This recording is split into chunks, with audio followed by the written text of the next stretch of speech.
오늘은 대림절 두 번째 주일입니다. 응답받는 기도라고 하는 그런 제목으로 두 번째 말씀을 드리는데, 응답받는 기도는 어떤 기도냐?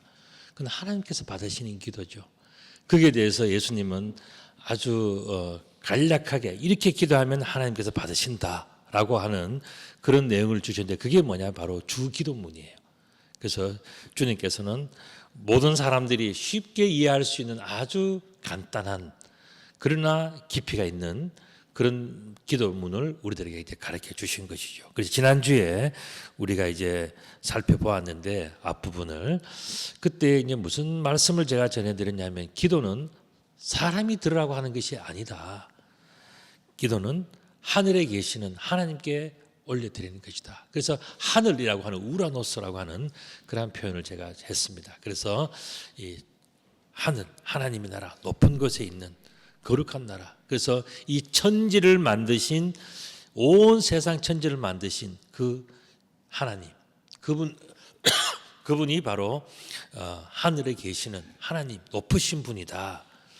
그 다음에 이제 또한 그 만드신 분의 근원을 이야기할 때 아버지라고 하는, 파테르라고 하는 그런 이제 단어입니다. 그래서 아버지, 근원이 되는, 그로부터 우리가 나왔기 때문에 세상에 있는 모든 사람, 이 세상에 있는 모든 것들은 전부 다 창조자이시고 근원자 되시는 하나님으로부터 온 것이다. 그렇기 때문에 기도는 바로 이런 분에게, 높고 위대하시고 거룩하시고 처음 시작하신 그분께 드리는 것이 바로 기도다. 그래서 그렇기 때문에 이제 우리 하나님께 드리는 것은 바로 거룩함이 항상 있는 것이다.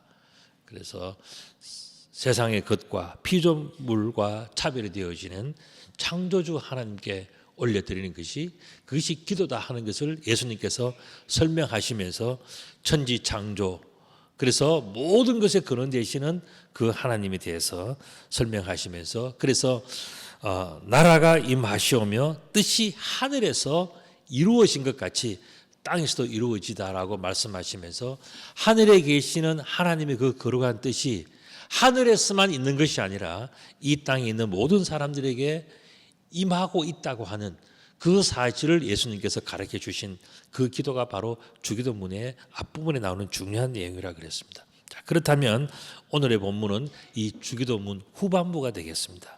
11절 말씀 보면, 오늘 우리에게 일용할 양식을 주시옵고, 이렇게 시작을 했거든요. 자, 여러분들, 일용할 양식을 주는 분은 누구입니까? 여러분 생각할 때, 우리 집에 우리 아내가 늘 나에게 일용할 양식을 준다. 또 아니면 우리 교회에서 우리 장로님, 권사님, 집사님들이 정말 힘들게 수고해서 오늘도 일용할 양식을 준다라고 생각할 수가 있겠죠. 그런데 오늘 여기서 이야기하는 일용할 양식, 성경에서 일용할 양식이라고 하는 이 단어는 굉장히 중요한 의미가 있어요. 이스라엘 사람들에게 일용할 양식이라고 하는 것은 딱 듣는 순간에 뭘 생각하냐 하면은 바로 뭐라고요? 만나와 메추라기를 생각하는 거예요. 이스라엘 사람들이 애굽을 출발해서 가나안 땅으로 가는데, 가나안의 입구에 왔어요. 그곳 지명 이름이 가데스 바네아라고 하는 지역입니다. 이제 거기서 올라가면 바로 가나안 땅을 그냥 다 차지하는 거예요. 그런데 거기에서 모세가 정탐꾼을 보냈지 않습니까?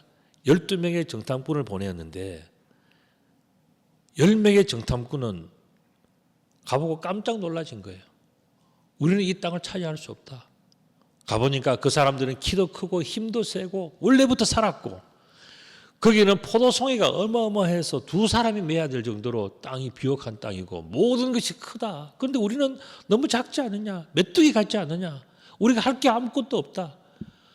큰 꿈을 가지고 왔었는데 정말 마지막 결정적인 순간에 이 사람들은 겁을 먹고 도망가고 후퇴하고 비겁한 소리를 하는 거예요. 그런데 여호수아와 갈렙만이 이 두 사람은 아니다. 여호와께서 우리들에게 주신다 했으면 주시는 거기 때문에 우리는 받으면 된다. 하나님의 약속을 믿으면 되는데 왜 우리가 인간적으로 생각하고 계산하고 두려워하고 그렇게 하느냐. 그래서 막 싸움이 일어났어요. 그래서 결국은 이스라엘 사람들은 그 가나안 땅을 들어가질 못했습니다. 많은 사람들이 우리 가나안 땅 필요 없으니까 다시 애굽으로 돌아가자. 그때에 살던 데가 더 좋은 것 같다. 그래서 거기 가면은 먹을 것도 많고 편하고 다 익숙한데 가나안 땅 다 포기하자. 사람들이 서로 분란이 일어나니까요. 하나님께서 그 모습을 보고 어떻게 하셨습니까? 저 백성들은 고생을 더 해야 된다. 그렇게 해서 시작된 것이 뭐냐? 40년 동안에 가나안 그 주변 나라 주변 그 지역들을 40년 동안에 오르락 내리락 뺑뺑뺑뺑 돌면서 40년 동안에 연단을 받은 거예요. 하나님이 이스라엘 백성들에게 엄청난 연단의 시간을 준 거예요. 왜 그렇습니까? 믿지 않았기 때문에 그런 거예요. 그런데도 하나님께서는 그 믿지 않고 하나님을 원망하고 불평하고 하는 그 사람들을 하나님은 버리지 않고 40년 동안 먹이셨어요. 40년 동안에. 하나님의 인내심이 얼마나 큰지를 보여주는 겁니다. 그들이 하늘에서 내리는 만나와 메추라기를 40년 동안 먹으니까 나중에는 또 어떤 불평하는지 아십니까? 만나만 매일 먹는 게 너무 지루하고 질린다. 고기를 주십시오. 그러니까 어떻게 됩니까? 메추라기를 또 하나님께서 보내주셨어요. 그래서 이 만나도 하늘에서 내리고 메추라기도 하늘에서 와서 40년 동안에 그들을 먹이셨고, 이들이 이제 가나안 땅에 이제 결국은 40년 후에 가나안 땅에 정착을 하게 돼요. 거기서 첫 수확 이루어져서 거기서 소산물이 날 때 그 수확 소산물을 하는 그 축제의 자리에서 이제 만나와 메추라기는 그치게 된 거예요. 그 이야기를 보면 하나님께서 하나님 앞에 죄 지은 그 사람들도 얼마나 사랑하고 도와주고 함께하고 참아주셨는가 하는 것을 이 만나와 메추라기의 사건에서 우리가 잘 볼 수 있단 말이죠. 그렇게 해서 많은 사람들이 이 만나와 메추라기를 다 그렇게 했는데, 출애굽기 16장 19절 말씀 보면 모세가 그들에게 이르기를 아무든지 아침까지 그것을 남겨두지 말라. 그게 뭐겠습니까? 만나예요. 만나를 남겨두지 말라 했는데 꼭 아닌 사람들이 있죠. 이게 뭐냐면은 바로 20절에 나오는 말씀인데, 그들이 모세에게 순종하지 아니하고 들어는 아침까지 두었다. 자, 일용할 양식을 주기 때문에 내일 염려하고 내일 거두면 된다라고 이야기하는데도 어떡합니까? 오늘 내가 시간도 있고 욕심도 있고 다 있으니까 어떡합니까? 다른 사람들이 거두어 가기 전에 내가 2배, 3배, 4배 거두어와서 집에다가 갖다 놓으면은 내가 앞으로 이틀, 3일, 사흘은 안 나와도 되겠네, 이런 생각을 가지는 거예요. 그래서 어떡합니까? 그 만나를 자기 집에 항아리에 막 갖다 재어 놓습니다. 그러면은 자기는 참 좋은 것 같지 않습니까? 그런데 어떻게 되냐고, 벌레가 생기고 냄새가 나서 다 썩어진 거예요. 썩어진 만나. 자기는 그것 때문에 행복하고 남들보다 더 나는 똑똑한 것 같고 뭐 대단한 것 같지만은 결국은 어떻게 됩니까? 썩어진 만나만 남는 거예요. 모세가 그 모습을 보고 화를 냈습니다. 하나님께서 일용할 양식을 주니까 내일 염려하지 말라 그랬는데 우리들은 염려하면서 큰일 날 것 같으니까 뒤로 챙기고 앞으로 챙기고 옆으로 챙기고 다 챙겨서 내가 몰래 모세의 말은 귀에 들리지만은 자기 마음속에 새겨지지 않는 거예요. 이 그림이 무슨 그림인지 아십니까? 저 사람은 지금 만나를 보면서 생각을 하는 거예요.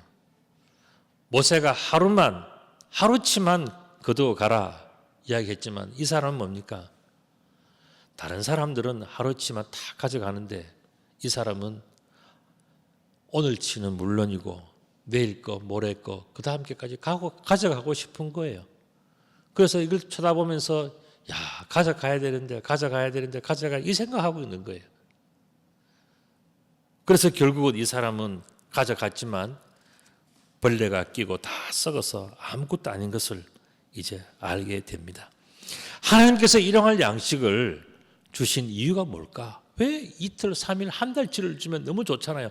전표 딱 걸어주고 야 이거 있으니까 그냥 한 달, 그냥 일주일 살아 이렇게 하면 너무너무 좋을 텐데 왜 딱 일용할 양식만 주실까 하는 거예요.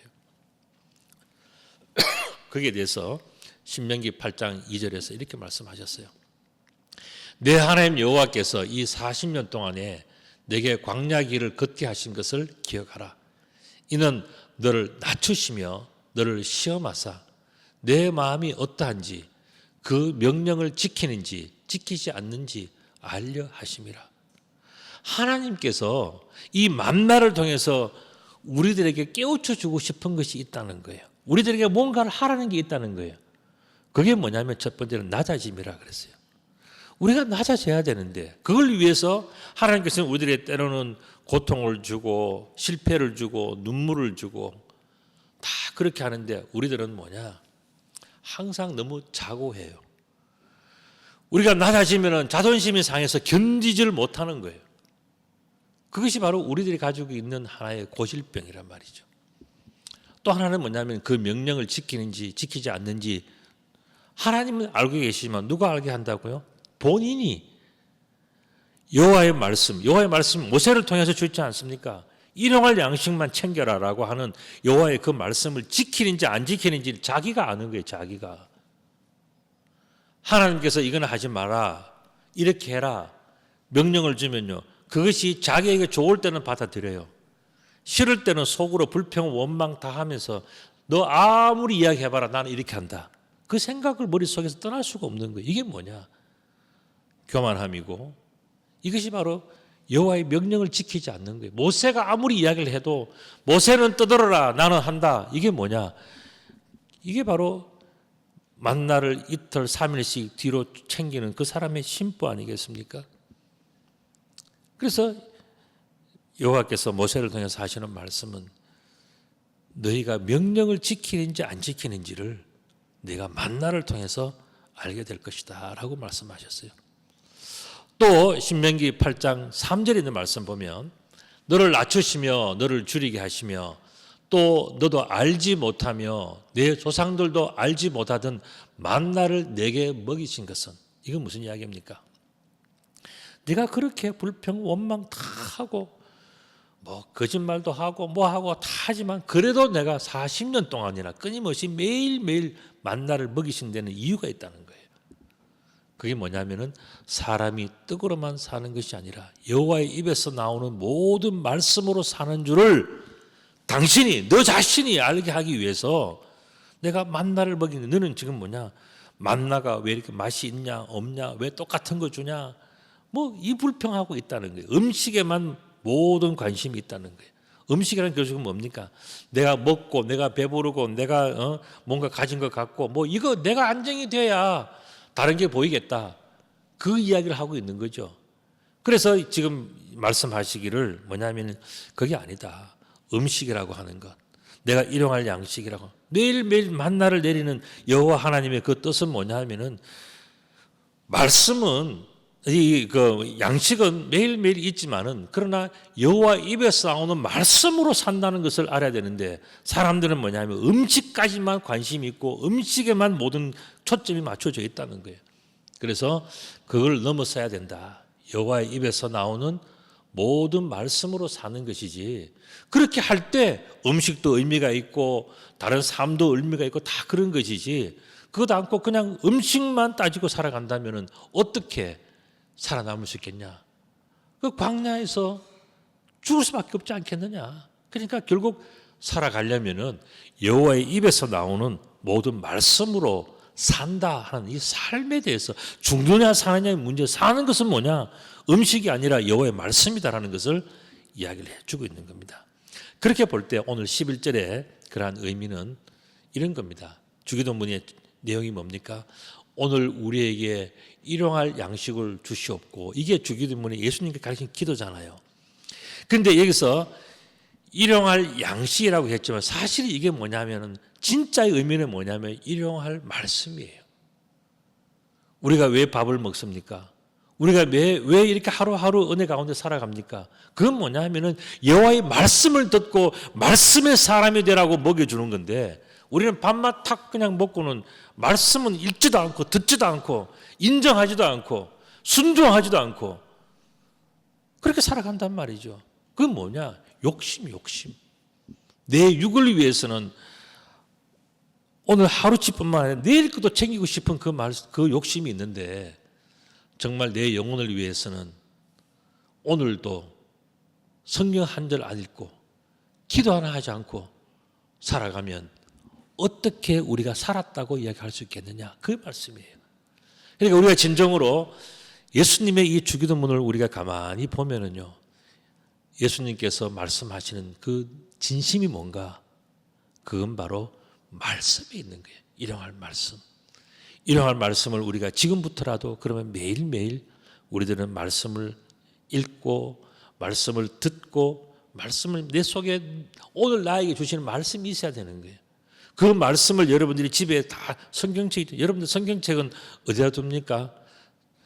대부분의 많은 사람들이 어떻게 하냐면 차에다가 둬. 그래서 뭐냐면 일주일에 한 번씩 그걸 끄집어내어서 털어가지고 들고 오고 또 일주일 뒤도 그 차에서 잠자고. 여러분 그게 아니고요.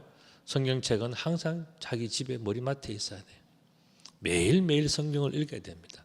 성경을 읽어야 돼요. 그렇게 해서 성경 말씀을 내가 듣고 줄치고 그 말씀을 묵상하고 암송하고 그렇게 할 때 내가 살아가는 거, 살 수가 있다는 거예요. 오늘 성경 말씀에서 음식으로 사람이 사는 것이 아니고 여호와의 입에서 나오는 모든 말씀으로 산다 그랬지 않습니까? 그렇기 때문에 우리는 이 말씀이 내 삶 속에 오늘 내 말씀이 내 삶 속에 있다면 나는 오늘 살아있는 거예요. 그런데 이 말씀이 오늘 내 삶 속에 없다. 여러분들이 주일날 하루만 살아가지고 되겠습니까? 일주일 동안 살아야 되지 않겠습니까? 매일매일 살아야 되지 않겠습니까? 그러니까 그 살려고 그러면은 여러분들이 뭐냐면 오늘도 나에게 주시는 말씀이 있어야 되는 거예요. 그걸 여러분들이 말씀을 성경책을 여러분들 의도적으로 노력해서 여러분들이 그 말씀을 거두어야 되는 겁니다. 여러분들 만나가 아무 하늘에서 내린다 할지라도 여러분들 그 만나를 거두지 않으면요, 여러분들은 그 장막 속에서 죽을 수밖에 없는 거예요. 바깥에 나와서 수고를 통해서 만나를 자기가 거두어 드려야 하늘에서 아무리 많은 만나를 내려도 그 만나를 자기가 거두어 들이지 않으면은 아무런 자기와 상관이 없는 거예요. 그렇기 때문에 이제부터 여러분들은 매일매일 이러한 양식을 먹어야 되는 겁니다. 이게 바로 예수님께서 말씀하시는 그 내용이에요. 자, 그렇다면 일용할 양식이 바로 일용할 말씀이라고 제가 말씀을 드렸는데 그 말씀이 뭐냐 하는 거예요. 말씀의 의미가 뭐냐? 말씀은 자기가 죄인인 것을 깨달아 알게 하는 것이 말씀이에요. 다시 말씀드리면 거울과 같은 게 거울. 그냥 있을 때는 내가 말씀이 없을 때는 내가 죄인인 줄 몰라요. 내가 뭘 잘못했는지를 몰라. 그저 내가 학교에서 배우고 상식적으로 아는 것으로 전부 다를 판단하기 때문에 그것은 옳지 않고 또 정확하지도 않아요. 그거는 그냥 세상의 사람, 세상의 기준일 뿐이에요. 그런데 말씀은 뭡니까? 하나님의 기준을 말씀해 주는 거거든요. 알려주는 거잖아요. 그러니까 하나님이 이거는 죄다. 그렇게 하면 안 된다. 이렇게 해야 된다 하는 그 모든 기준이 나의 속에 들려질 때 나는 그 말씀 때문에 올바른 길을 살아갈 수 있는 이게 뭐냐? 생명이라는 겁니다. 이게 바로 올바른 거예요. 그런데 말씀이 없으면 그것을 깨닫지 못하기 때문에 죄악 가운데 살면서도 자기는 죄가 없다. 나는 잘못이 없다. 내가 뭐 잘못했냐? 왜냐하면 자기는 머리끝부터 발끝까지 전부 다 자기 욕심으로 가득 차 있어요. 전부 다 자기 중심으로 움직인단 말이죠. 그러나 하나님의 말씀의 잣대를 놓고 보면은 얼마나 잘못된 것인가 하는 것을 알 수가 있는 거예요. 그런데 말씀이 없으면은요, 끝까지 자고해서 뉘우치질 않아요. 말씀이 이렇게 중요한 겁니다. 그래서 12절의 말씀은요, 뭐라고 하냐면은 우리가 우리에게 죄 지은 자를 사하여 준 것 같이 우리를 사하여 주시옵고 이야기해요. 자, 앞부분에서 지금 뭐라 그랬습니까? 오늘 우리에게 일용할 양식을 주시옵고 했잖아요. 이 말씀 다른 걸 하면 뭐라고요? 오늘 우리에게 일용할 말씀을 주시옵고 말씀을 이야기했는데 바로 그 다음에 12절에서 뭐냐면은 죄를 이야기하는 거예요. 죄를. 그래서 죄 지은 자를 사하여 준 것 같이 그렇게 이야기를 합니다. 그래서 우리가 지금 말씀 때문에 깨닫는 것은 결국 뭐냐? 우리의 죄를 깨닫는 거예요. 말씀은 우리의 죄를 깨닫게 하는 겁니다. 그러면은 우리가 말씀을 통해서 우리가 무슨 죄를 지었기에 또 하나님이 싫어하는 것은 뭐냐? 하나님이 죄라고 정해놓은 이렇게 해라. 그렇게 하지 않으면 죄가 된다라고 한 그 기준이 뭔가 하는 거예요. 그게 바로 여호와께서 모세에게 지워지지 않는 글을 써줬죠. 그게 뭐냐? 바로 십계명이에요. 그래서 십계명에 보면 내 부모를 공경하라. 자, 저도 그렇고 저도 이제는 고아가 됐잖아요. 부모가 없으니까. 그러면서 깨달은 게 있어요. 진정한 우리의 부모는 뭐냐? 하나님입니다. 육신의 부모도 참 중요하고 소중하지만 정말로 중요한 그거는 뭐냐? 바로 여호와 하나님이 나의 진정한 아버지이구나 하는 것을 깨닫게 돼요. 그리고 또한 여러분들 살인하지 말라. 나는 아무도 사람 죽인 적이 없어. 생각하는 사람들이 있을 거예요. 그러나 예수님께서 뭐라 그랬습니까? 마음으로 미워하는 것, 그게 바로 살인하는 거다 그랬어요.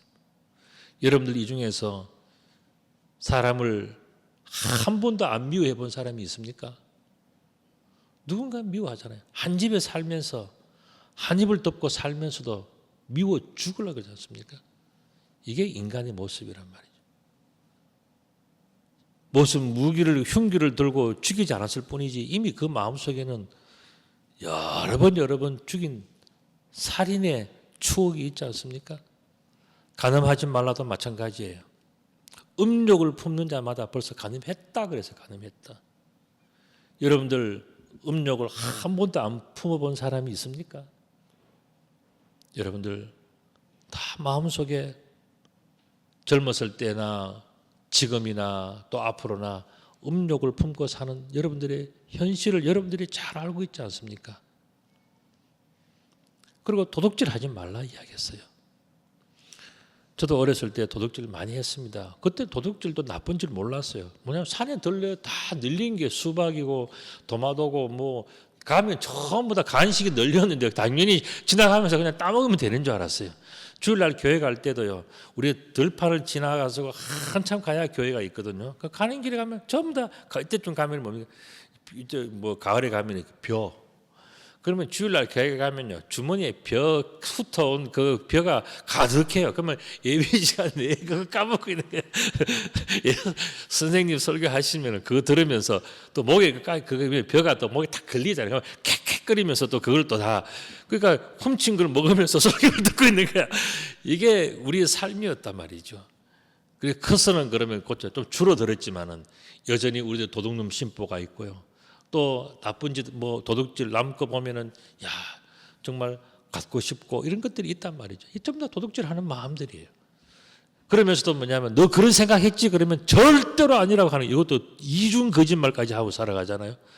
예? 교통위반해서 순경인데 걸리면 뭐라 그럽니까? 나는 신호 노란불 때 건너왔다. 뭐 온갖 거짓말 다 하잖아요. 우리가 다 하고. 유턴 뭐 하다 걸리면은 여기가 그런 데인 줄 몰랐다. 그러고 뻔히 알고 다 했으면서도 다 그렇게 하고 다 한단 말이죠. 여러분들 작은 거짓말, 큰 거짓말 우리들은 많이 하고 살아가요. 그런데 십계명에서 하나님께서 돌판에 새겨서 지워지지 않도록 해준 게 뭐 거짓말 하지 말라, 도둑질 하지 말라 하는데 다 하잖아요. 거짓 증거하지 말라 그러는데요. 거짓을 다 해가지고요. 내가 얼만큼 거짓말 했는지도 모르고 살아가는 그것이 우리 현실, 사회의 현실이에요. 거짓말 잘하는 사람이 성공하는 그런 사회가 되어버렸잖아요. 우리나라 뉴스 한번 보세요. 기가 막힙니다. 거짓말 제일 잘하는 사람이 어떻게 보면 제일 잘된 것처럼 그렇게 포장되어 있는 게 대한민국의 현실이에요. 가짜가 판을 치는 세상. 한두 개가 아니에요. 한두 개가 아니에요. 내 이웃의 것을 탐내지 말라. 여러분들 우리 교회도 보면요. 좋은 차들 끌고 오시는 분들 많이 계시잖아요. 나는 그래서 안 나가봅니다. 저기에. 여러분들 그런 거 보면 나도 저런 차 타고 싶다. 뭐 그런 생각이 좋은 집 여러분들 그런 집들 사시는 분들 계시잖아요. 그런 집에 가보면 어떤 느낌이 야 나는 언제 이런 데 한번 살아보냐 그런 마음 들지 않습니까? 내 이웃의 것을 탐내지 말라 했는데 탐내는 것들이 우리는 너무나 많아요. 이것저것 따지면은 전부 다 죄이지 않습니까? 이런 죄. 그런데 왜 죄를 용서받아야 하는가에 대해서 여러분들이 한번 생각해 보신 적이 있습니까? 거기에 대해서 오늘 본문 13절에서는 예수님께서 이렇게 말씀하셨어요. 우리를 시험에 들게 하지 마시옵고 다만 악에서 구하시옵소서. 죄는 그냥 짓는 것이 아니고 죄라고 하는 것은 우리들을 죽이려고 하는 사탄의 도구가 우리 가운데 역사하기 때문에 우리가 죄를 짓는 거라 그렇게 말씀하시는 거예요. 예수님의 해석이에요. 우리가 그냥 죄를 짓고 내가 그냥 마음이 어떻게 나빠서 그게 아니고요. 죄를 짓는 데는 반드시 그 뒤에 뭐가 있냐면은 마귀, 사탄이 우리들을 죽이려고 하는, 망가뜨리려고 하는 그 음모가 그 속에 있기 때문에 연약한 우리들은 끌려가서 죄를 짓는 거라는 거예요.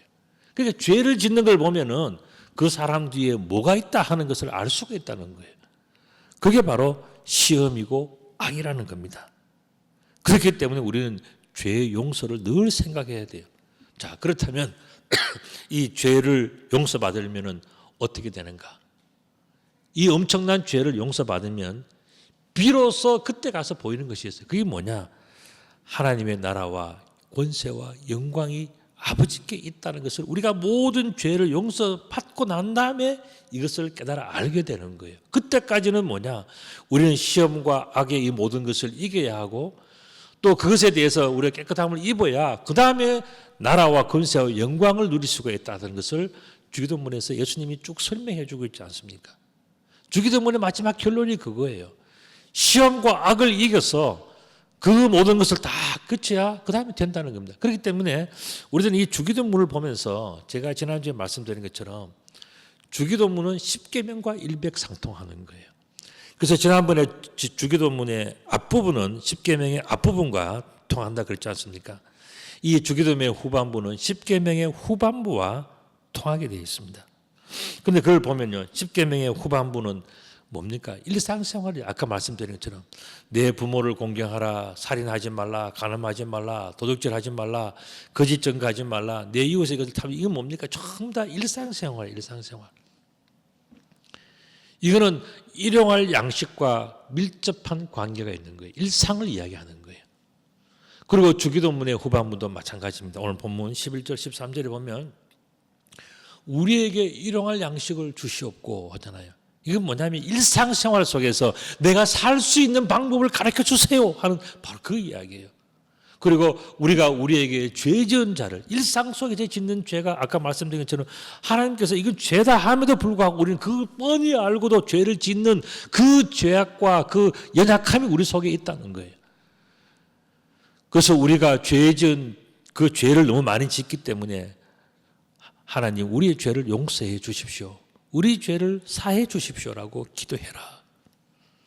그리고 그 죄를 생각할 때는 항상 뭘 생각해? 죄 너머에 있는 마귀의 세력, 악함, 마귀가 우리를 시험하는 그 시험에 들지 않기를 기도해라. 왜냐하면 우리가 죄를 짓는 것은 내 본성이 악하기 때문이 아니라 나를 넘어뜨리려 하고 나를 이용하고 나를 죽게 만드는 악마, 마귀 사탄이 그 뒤에서 역사하기 때문에 우리는 시험에 들지 않고 악에서 구하기를 기도해야 된다. 그렇게 말씀하셨어요. 자, 그렇다면 이토록 어렵고 힘든 일상적인 죄로 인하여서 죽게 된 우리들을 살리려고 이 땅에 오신 그 예수님을 우리는 뭐라고 표현해야 되는가? 나를 죽음의 자리에서 살려내시기 때문에 그분은 나에게 생명의 은인이고 생명의 양식이에요. 그래서 예수 그리스도가 누구인가를 지금 예수님 자신이 주기도문을 통해서 설명을 하시는 거예요. 그게 뭐냐면은 예수 그리스도는 죽을 수밖에 없는 자를 살리시는 생명의 양식이다라고 말씀해 주시는 거예요. 여러분들 우리가 성탄절이 되면은 여러 가지 그림들을 많이 보는데 대체로 이런 그림도 있지 않습니까? 뭐냐면은 이제 요셉과 마리아는 여관에 들어가질 못하고 마구간에서 그렇게 있을 수밖에 없었고 거기서 예수님이 태어난 거예요. 예수님이 거기서 태어났는데 그때에 동방 박사들이 찾아오고 목자들이 찾아오고 해서 다 그들이 만난 것은 짐승의 우리였어요. 짐승의 우리. 그리고 우리가 그림에서나 성경에 보면은 뭐냐면 구유라고 하는 것은 말먹이통, 말이나 소나 뭐 염소나 뭐 그런 것의 먹이통이에요. 옛날에 여러분들 구유는 어떻게 만들었습니까? 뭐냐면 나무를 큰 통나무를요 이렇게 파내면은 그 안에 움푹하게 팔 수 있지 않습니까? 그게 바로 소죽통, 소먹이통, 구유통이었어요. 저도 어릴 때 아니라 이제 대학교 때 제가 우리 할아버지 집에 가면 그 소가 한 마리 있었는데요. 야, 저는 소를 보면 참 느낌이 많았어요. 소는요 너무 잘생겼어요. 눈부터요 뭐 하나 소는 정말 어른들은 소는 버릴 것이 없다 그런 말씀들도 하시는데 소 보면요 그렇게 잘생겼어요. 그리고 새벽에 한 5시 좀 일찍 일어나서 소죽을 끓이잖아요. 소죽을 끓일 때 그 가시나무를 가지고서 불을 지펴요. 가시나무 탁 놓고요. 신문지 요만한 거 하나에다가 성냥불 탁 붙여서 불 붙이면요. 그 가시나무가 탁탁탁 하고 불이 붙습니다. 그리고 그 위에 장작 몇 개를 올려놓으면은 그 소죽통에다가 이제 가마솥에다가 소죽 끓이는 그 가마솥에다가 소죽을 끓여요. 근데 이제 한 시간 뭐 30분이나 1시간 끓이면은 막 그 처음에는 그냥 물과 지푸라기와 콩잎 껍데기 같은 거 집어넣어서 끓이는데 끓이면은 막 그게 뜨끈뜨끈하게 끓잖아요. 부글부글 연기가 팍 나면서 그러면 그 뜨거운 것을요. 이 소 여물 깔꾸리 가지고서 이렇게 탁 해서 이게 떠가지고는 여물통에다 부어놓으면 그 뜨거운 것을요 소가 다 먹어요. 그 뜨거운 것을 우리 사람 소는데도 뜨거워요. 그걸로 소가 다 먹더라고요. 소는 이 뜨거운 것을 어떻게 그렇게 잘 먹는지 모르겠어요. 그 소 먹는 그 여물통이 뭐냐? 그게 바로 구유라는 거예요. 구유. 예수님은 그림처럼 구유에 태어나죠. 여러분들 우리가 성경이나 이렇게 그림을 카드 같은 데서 보면서 저게 뭘 상징하느냐? 저거는 바로 생명의 떡을 상징하는 거예요. 짐승의 먹이통. 그것처럼 예수님은 이 땅에 오셨는데 예수님은 뭐냐? 우리들 죽을 수밖에 없는 사람들을 살리시는 생명의 양식, 생명의 떡으로 우리들에게 오셨다는 겁니다. 오늘 우리가 이제 성찬식을 할 텐데 성찬빵 이게 뭐냐? 바로 생명의 떡을 상징하는 거예요. 생명의 양식을 상징하는 거예요. 우리 다음 그림도 보시면 바로 이걸 상징하는 겁니다. 그리고 우리가 오늘 이제 떡과 우리 잔을 이제 하면서 이것은 우리에게 주시는 생명의 떡이라고 얘기하지 않습니까? 왜 생명의 떡이냐 하는 거예요. 그건 바로 죄로 죽을 수밖에 없는 사람들. 그 사람들을 살리시기 위해서 하늘에서부터 우리들에게 내려주신 만나 생명의 양식이기 때문에 이것을 바로 예수 그리스도가 그것을 상징하는 것으로 성경은 그렇게 설명하고 있고 예수님도 주기도문을 통해서 무엇을 말씀하시냐면은 예수 그리스도는 하늘에서 내리신 생명의 떡이다. 사람들이 먹는 음식으로만 사는 것이 아니라 생명의 떡이 뭐라고요? 여호와 하나님의 말씀이라 그랬지 않습니까? 그 말씀으로 사는 것이라는 것을 예수님께서 설명해 주신 거예요. 이렇게 볼 때 죄인된 우리들을 살리시기 위해서 이 땅에 오신 생명의 양식이 바로 예수 그리스도예요. 주기도문은 그것을 아주 잘 설명하고 있는 겁니다. 그래서 하늘에 계신 우리 아버지, 그 하늘에 계신 우리 아버지께서 우리들에게 우리 죽을 수밖에 없는 우리들을 죄와 허물에서부터 건져내시고 살리시기 위해서 생명의 양식으로 이 땅에 내리신 만나가 누구냐 하면 바로 예수 그리스도인 거예요. 그리고 우리가 그 예수 그리스도의 말씀을 먹을 때, 말씀을 들을 때 우리들은 그 죽음에서, 그 시험에서, 그 악에서 살아날 수가 있게 되는 거죠. 그래서 바로 예수 그리스도는 이 땅에 오신 생명의 양식이 되는 겁니다. 우리가 이제 성탄절이 이제 몇 주 남지 않았어요. 이제 한 2주 지나면 이제 성탄절이 오게 됩니다. 그때 예수 그리스도가 왜 우리 땅에 오셔서 우리를 위하여 오셨다는데 도대체 뭐냐? 그 이야기에 대해서 여러분들이 이제 이야기하실 수 있어야 돼요. 우리가 하나님의 말씀을 지키지 못해서 죽을 수밖에 없었지만 하나님은 예수 그리스도를 이 땅에 보내주셔서 죽을 수밖에 없는 우리들을 살려내셨기 때문에 예수 그리스도는 나에게 생명을 주시는 생명의 떡, 생명의 양식이다. 그렇기 때문에 예수 그리스도는 나를 살리신 나의 구세주다. 이걸 고백할 수 있어야 된다. 주기도문에는 그것이 다 들어있는 거예요. 그래서 오늘 주기도문을 우리가 지난주, 이번주 이렇게 간단하게 살펴보았지만 우리는 이제는 주기도문을 그냥 하늘에 계신 우리 아버지 이렇게 쭉쭉 외우기도 하지만은 그걸 생각하면서 하늘에 계신 아버지께서 40년 동안 이 세상 속에서 광야 생활한 우리들에게 죽지 않도록 그 하늘의 축복과 은혜와 생명을 주셨는 그 역사적 사실이 있었던 것처럼 오늘날 우리들에게 예수 그리스도라고 하는 생명의 떡을 주셔서 우리들을 살리신다라고 하는 이 고백이 우리들에게 항상 있어야 되는 게 이게 바로 예수님께서 우리들에게 주신 바로 주기도문의 중요한 내용이었습니다. 오늘 이 내용을 기억하시면서 이 땅에 생명의 양식으로 오신 예수 그리스도께서 나를 살리셨다. 나는 주님 때문에 오늘도 살아간다 하는 그런 고백을 늘 기억하시고 또 고백하시는 귀한 여러분들 다 되시기를 우리 주님의 이름으로 축복합니다. 아멘.